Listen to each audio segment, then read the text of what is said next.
Veamos ahora el caso de los derechos de autor. A diferencia de las patentes, los derechos de autor se crearon para proteger los aspectos creativos, originales y no funcionales de un producto. En Estados Unidos, los derechos de autor se establecen tan pronto como el escritor o artista integra su trabajo en algún medio tangible. Los derechos no se pierden por no haber presentado la solicitud correspondiente de derechos de autor, y el registro oficial de derechos no tiene que ser formalizado por el autor para que éste pueda ejercer sus derechos. En otras palabras, tan pronto como un poema se ha escrito sobre un papel, o un cuadro se ha pintado, o un programa de cómputo o de educación a distancia se ha grabado en el disco duro de una computadora, el autor tiene automáticamente protegidos sus derechos intelectuales.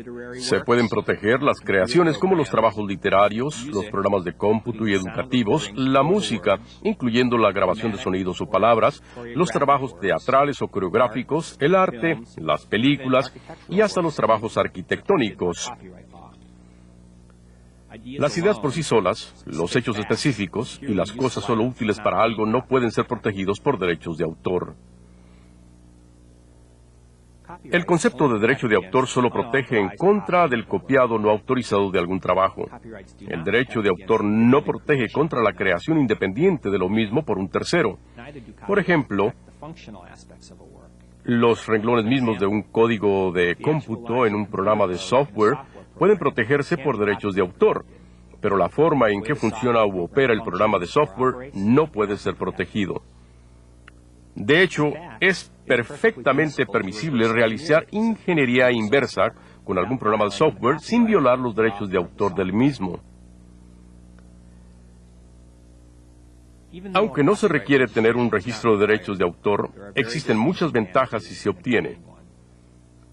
Por ejemplo, los daños de violación de derechos de autor no comienzan a acumularse legalmente hasta que se emite el registro del derecho de autor violado.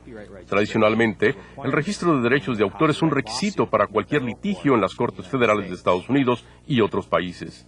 Las solicitudes de registro de derechos de autor son relativamente simples comparadas con las de las patentes. Se llenan las formas correspondientes, las cuales están disponibles a través del sitio web de la Oficina de Derechos de Autor de Gobierno, y se anexa un ejemplar o copia del trabajo materia a la solicitud.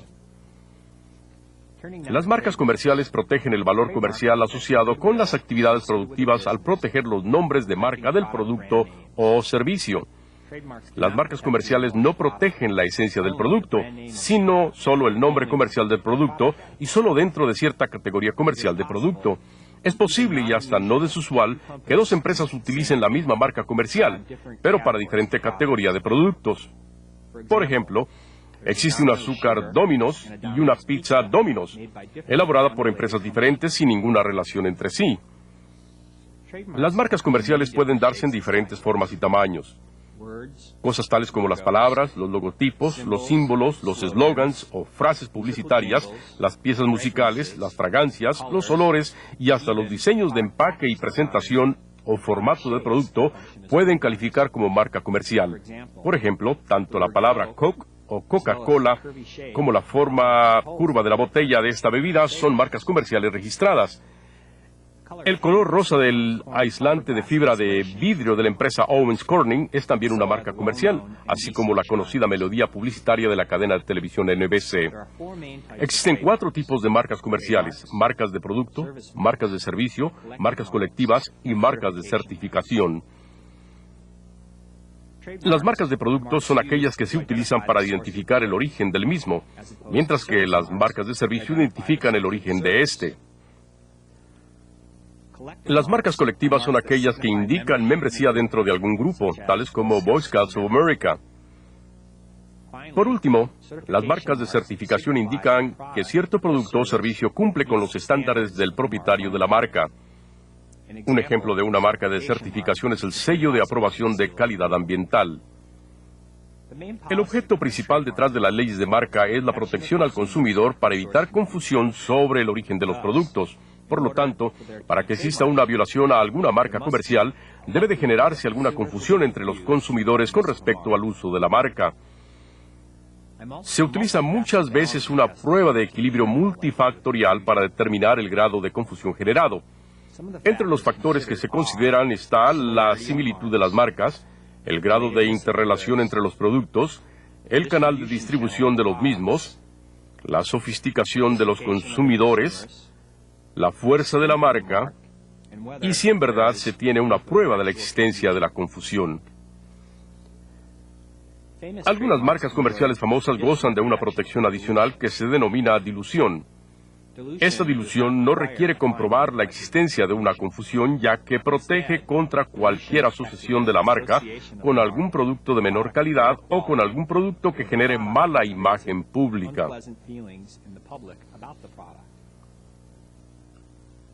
Por ejemplo, sería improbable que algún consumidor creyera que algunos cigarros o whisky con etiquetas de marca Disney fueran producidos o endosados por la empresa Walt Disney.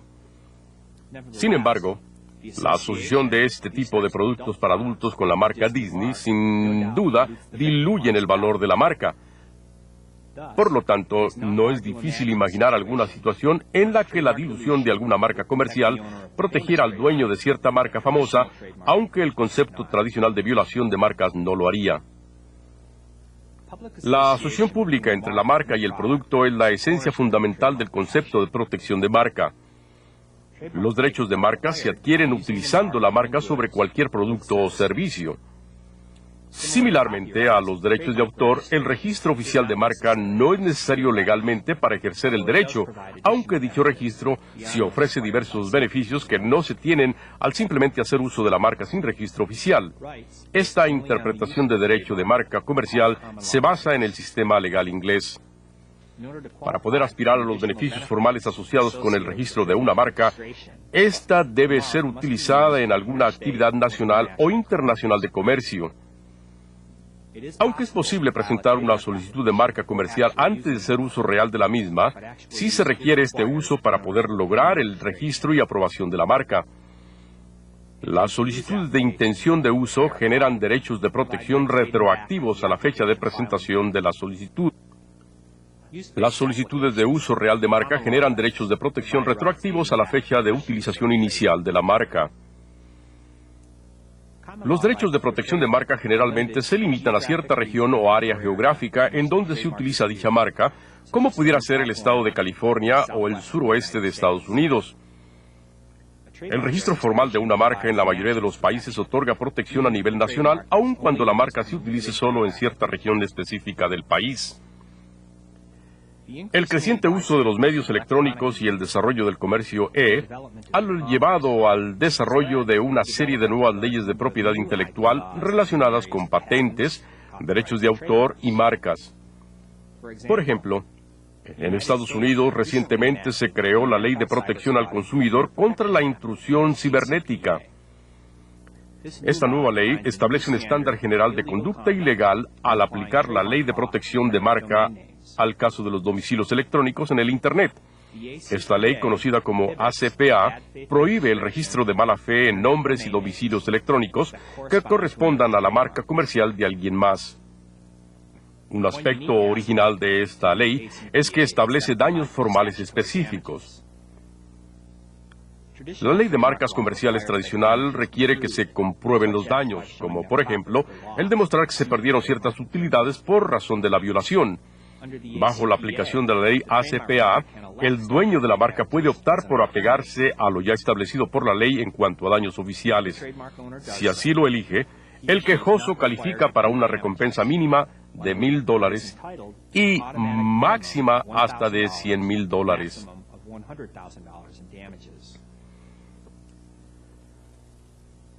Los derechos de marca comercial se pueden perder con el uso impropio de la marca por parte de su titular. Por ejemplo, el hacer uso impropio de la marca como un nombre genérico para un producto, en lugar de un nombre de marca que identifique la fuente del producto, resultará en la pérdida de los derechos de marca. Productos tales como el linóleo, la aspirina, el elevador, el papel celofán, el queroseno, el mimeógrafo y el trampolín y el hielo seco fueron todos alguna vez marcas comerciales que al haberse utilizado impropiamente y sin protección se convirtieron en términos genéricos de esos productos. Una vez que una marca comercial se hace genérica, cualquiera la puede utilizar. Para evitar que una marca se haga genérica, el dueño de la misma debe seguir algunas reglas básicas. Las marcas comerciales deben utilizarse siempre como adjetivos propios y deben ser seguidas por el nombre genérico del producto, como, por ejemplo, los pañuelos desechables, Kleenex, los pañales Pampers y los dulces salvavidas. Asimismo, las marcas comerciales nunca deben pluralizarse o expresarse en tiempo posesivo, a menos que la marca misma sea posesiva. Finalmente, las marcas nunca pueden ser verbos. Está bien decir, hágame 6 copias en la copiadora Xerox, pero nunca debe usted decir, xeroxieme este reporte. Finalmente, la ley de secretos comerciales otorga protección a aquella información confidencial que dé a su dueño cierta ventaja por razón de la naturaleza de la información. Pero no existe forma de registrar un secreto comercial. Un secreto comercial se protege solo mientras se mantenga secreto. Una vez que se divulga el secreto, los derechos comerciales del mismo se pierden para siempre. Consecuentemente, el dueño de un secreto comercial debe proteger con mucho cuidado el mismo, vigilando el acceso de terceros y la divulgación fuera de la organización. La protección de un secreto comercial proviene del reconocimiento que otorga la ley de estar protegido contra alguna violación de cierta relación especial de confianza establecida y que resulte en la divulgación del secreto comercial. En razón de que los secretos comerciales solo están protegidos contra la divulgación o apropiación indebida de los mismos, no necesariamente le dan a su dueño los derechos de excluir a terceros. Generalmente no hay una protección específica contra la identificación honesta de algún secreto comercial, rastreando al revés el proceso de ingeniería del mismo. La protección de secretos comerciales se utiliza para proteger los procesos productivos que se pueden confinar a un edificio o a una planta. Un producto como el mecanismo de reclinación de los asientos de un auto puede ser fácilmente analizado al revés de su ingeniería una vez que se ha presentado al público consumidor. Uno de los secretos comerciales más famosos y más protegidos es la fórmula de Coca-Cola. Otros tipos de secretos incluyen listas especializadas de clientes, ciertos procesos y ciertas técnicas de hacer cosas. En conclusión, el manejo del conocimiento se ha convertido en un activo esencial para las organizaciones competitivas de la nueva economía. Para aquellos que pregunten por qué, la respuesta simple la dio en los años de la década de los 30 el asaltante de bancos Willie Sutton, cuando se le preguntó por qué robaba bancos. Simplemente porque ahí es donde está el dinero. Como lo dijo el economista Lester Thurow, las destrezas y el conocimiento se han convertido en la única fuente de ventaja competitiva sustentable a largo plazo. En el cómo configuremos y manejemos estas destrezas y conocimientos está la clave de nuestros resultados competitivos y de éxito comercial ahora. Y para muchos, esto definirá su sobrevivencia misma. Muchas gracias. Bueno, ahora vamos a empezar nuestra primera sesión de preguntas y respuestas. Vamos a tratar de contestar la mayor cantidad de llamadas, así que les pedimos que en cada llamada hagan una sola pregunta. De esta manera podemos hacerlo mejor y que sean lo más breves. Pueden llamar ustedes al estudio directamente a los números de teléfono que aparecen o al fax que aparecen en su pantalla. Les recordamos hacer las llamadas a una distancia del monitor para evitar las interferencias de sonido y los ecos. Nuestra primera pregunta nos llega de nuestra vecina ciudad de Tijuana, del Centro Universitario de Tijuana, y la pregunta es la siguiente. A ver, Tijuana, adelante. Muy buenos días. La pregunta es la siguiente. Además del fortalecimiento de valores éticos, ¿de qué forma se puede estimular a estudiantes universitarios a consultar trabajos de investigación que tengan que ver con la propiedad intelectual a través de la red, sin caer en la tentación de incurrir en la enajenación? Gracias.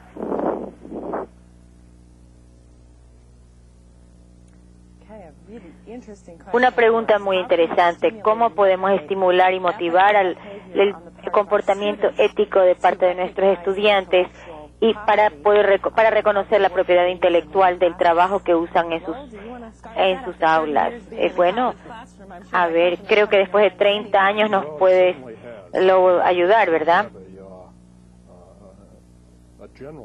Bueno, no puedo decir que tengo una respuesta general. Hay que hacer entender a los alumnos con los que uno trabaja la importancia de una contribución original de parte de ellos en este proceso de aprendizaje.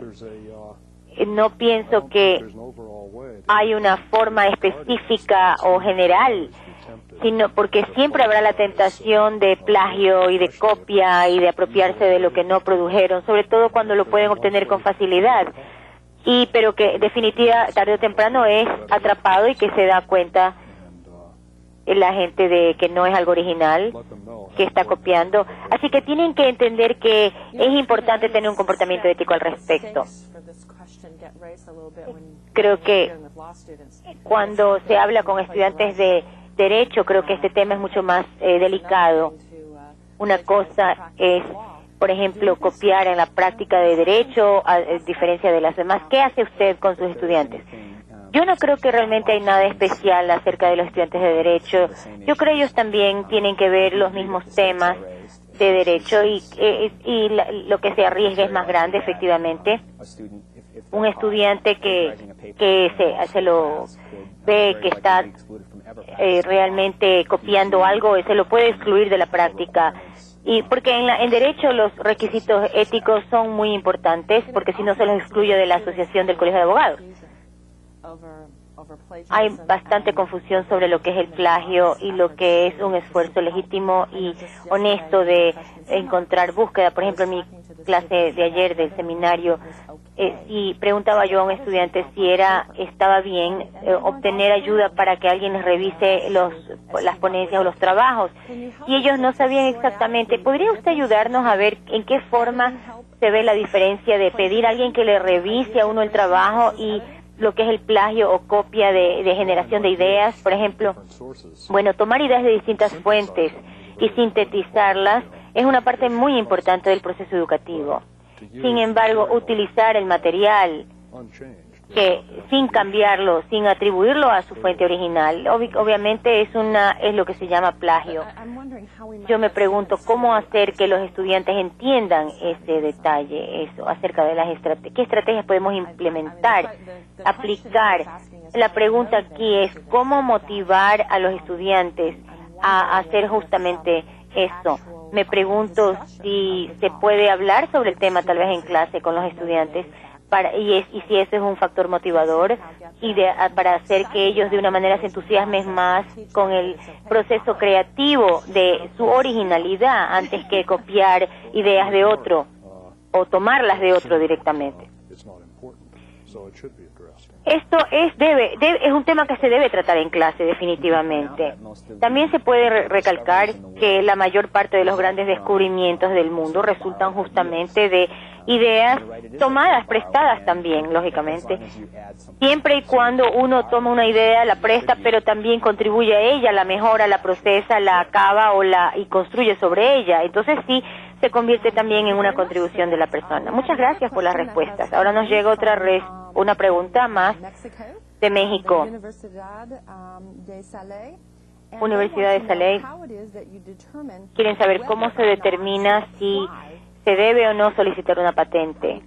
¿Cómo se determina que hay que solicitar una patente? Es una pregunta muy interesante, muy típica también. El valor de una patente en su derecho a excluir a otros en cuanto al uso o venta del producto o de un invento. Así que si se puede hacer una determinación económica de si se debe o no solicitar una patente, hay que considerar que la patente que va a resultar de esa solicitud es únicamente valiosa en la medida en que se puede excluir a los demás de utilizar ese invento. Si fuera fácil crear productos y diseñarlos alrededor de ese invento, sería fácil y no caro hacerlo. La patente es muy valiosa porque el valor de ella es por el derecho a excluir a los demás a usar ese invento. Así que lo que hay que considerar es el costo de solicitar una patente. Las patentes, las solicitudes por lo general son muy caras, muy costosas, presentar un archivo y hay lentitud en la emisión, a veces 2 o 3 años demora el trámite a partir de cuando uno presenta la solicitud. Y con las tecnologías que se mueven tan rápidamente, no hay patente que se emita antes de que la tecnología incluso haya terminado en cuanto a su ciclo, así que a veces hay 1 año o 2 años en una tecnología, por ejemplo, en ciertos campos. Entonces, presentar una solicitud de patente sobre esta tecnología en particular es muy difícil porque tiene que ser entonces mucho más amplia, porque si no las cosas van muy rápido. La siguiente pregunta llega de México también, es del Instituto Politécnico Nacional. Sí, bueno. ¿Aló? Sí, buenos días. Adelante días. la pregunta. Mire, la pregunta es la que sigue. ¿Cómo se enfoca la ley de propiedad intelectual, patentes, hacia el campo bélico, armamentista, desarrollo espacial, entre otros? Esa es una. Y la otra, ¿cuál es la cuota en dinero para la propiedad intelectual y si tiene un costo anexo registrarla en la WIPO?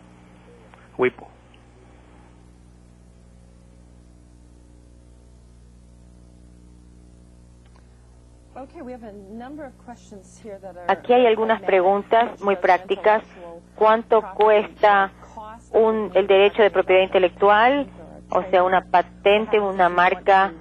¿Qué pasa si uno la quiere registrar en la IPO, en la Organización de Propiedad Intelectual?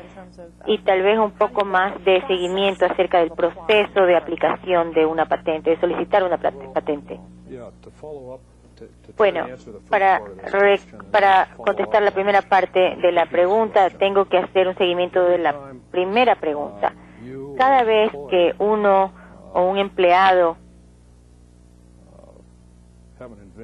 tiene un invento, cada vez que uno saca un invento y que usted cree que es patentable, en nuestra compañía nosotros requerimos que cada uno de nuestros empleados prepare una revelación firmada, registrada con un abogado sobre una revelación de propiedad intelectual. Y luego tenemos revisiones periódicas sobre un comité, por parte de un comité de propiedad intelectual, es decir, que podemos tener entre 1 y 200, 100 y 200 de estas que están pendientes.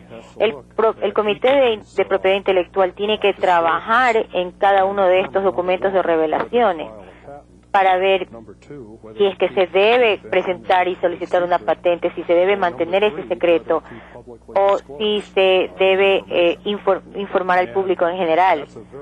Y esta es una decisión muy importante e inicial que hay que hacer.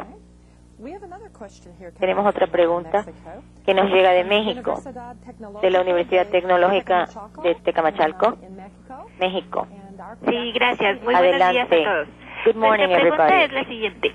¿Podría dar una explicación más profunda del concepto utilizado por usted de ingeniería inversa y poder darnos algunos ejemplos al respecto? Muchas gracias. Peter, creo que tú hablaste sobre el concepto de ingeniería en reversa o a la inversa. ¿Quieren más ejemplos para entender qué es lo que quieres decir con esto y por qué tal vez esto no viola un secreto de marca? El concepto de ingeniería en reversa o a la inversa tiene que ver con investigar y saber cómo funciona un invento. Por ejemplo, o sea, desingenierizar un invento. Si uno ha comprado, por ejemplo, una silla reclinable, que tiene un mecanismo especial que permite que los pies se eleven, que la espalda se mueva, que la silla se incline, etcétera. Entonces, se puede patentar justamente ese mecanismo que permite a la silla reclinarse, entre otras cosas. Si uno no patenta ese mecanismo, por ejemplo, entonces si se lo trata de proteger con un secreto, como un secreto es relativamente fácil que una persona vaya, examine la silla desarme el dispositivo mecánico y se dé cuenta cómo es que fue construido y cómo funciona. Eso es lo que se llama ingeniería a la inversa. Y entonces, si esto no está patentado, sino solo protegido como secreto, entonces cualquiera puede investigar ese secreto y puede fabricar sillas que hacen exactamente lo mismo, porque una vez que descubren cómo funciona el mecanismo ya deja de ser un secreto, el secreto se ha revelado, se ha descubierto. Esta otra pregunta nos llega de México. Comisión Federal de Electricidad. Sí, bueno. Adelante, thank you. Mire, habla el ingeniero Rolando Cerrato de la Vega, de la Gerencia de Capacitación en México, Distrito Federal de la Comisión Federal de Electricidad. Yo quiero, antes que nada, hacer la pregunta, felicitar por estas 101 transmisiones y penúltima transmisión de videoconferencia de este año. Al doctor Cárdenas y a todo su equipo. La pregunta es, si un invento viene de una dependencia de gobierno, ¿es de derecho público o cómo se puede considerar? Gracias. Una pregunta sumamente interesante. Muchas gracias por las felicitaciones. Realmente es un placer para nosotros estar aquí con ustedes. La pregunta es sobre la oficina de gobierno y cómo esto se aplica. Nuestra empresa otorga licencias o consigue licencias de tecnología originada en el gobierno de Estados Unidos. Anteriormente, los empleados del laboratorio tenían el incentivo y la motivación de publicar sus trabajos de varias formas, pero ahora, en cambio, se les dice que los patenten y que obtengan licencias a empresas comerciales para que esto sea de utilización pública. Y algunas de las tecnologías claves que hemos desarrollado justamente han provenido de estas fuentes. Así que hemos visto un cambio en cómo el gobierno responde en este país al respecto. Bueno, en realidad, para seguir con la pregunta anterior, inclusive, hubo una pregunta sobre los costos de patentes. No tengo una respuesta general, pero yo sé que en nuestra empresa para derechos de Estados Unidos tenemos más o menos un costo de $10,000 por una patente de Estados Unidos y de $50,000 para derechos a nivel mundial. Tenemos una pregunta que nos llega de Argentina. Bueno, bienvenido a Buenos Aires. Hay mucha interferencia de sonido, no está lejos del monitor y se escucha un eco. Hable despacio, por favor. Buenos días. Estamos en el grupo previsional de la Nación y tenemos dos preguntas para formularles. Una se refiere con el conocimiento de un fallo reciente que limitó el uso de un software que permitía grabar música y de esa manera desprotegía los derechos de propiedad intelectual de empresas editoras de música. Lo que queremos saber es si existen otros fallos recientes con respecto a la propiedad intelectual aplicada al uso de Internet. La otra pregunta.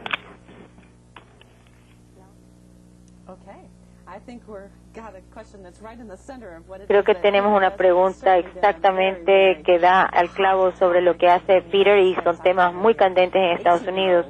Tengo una hija de 18 años y ella le interesa muchísimo los fallos sobre estos temas, sobre la distribución de propiedad intelectual por Internet. Estos fallos se remontan a algún tiempo y no es la primera vez que los tribunales han abordado estos temas de dispositivos que facilitan la copia o la piratería de grabaciones de video, por ejemplo. Hace un tiempo, los tribunales tuvieron que ver con las videograbadoras de Sony Betamax.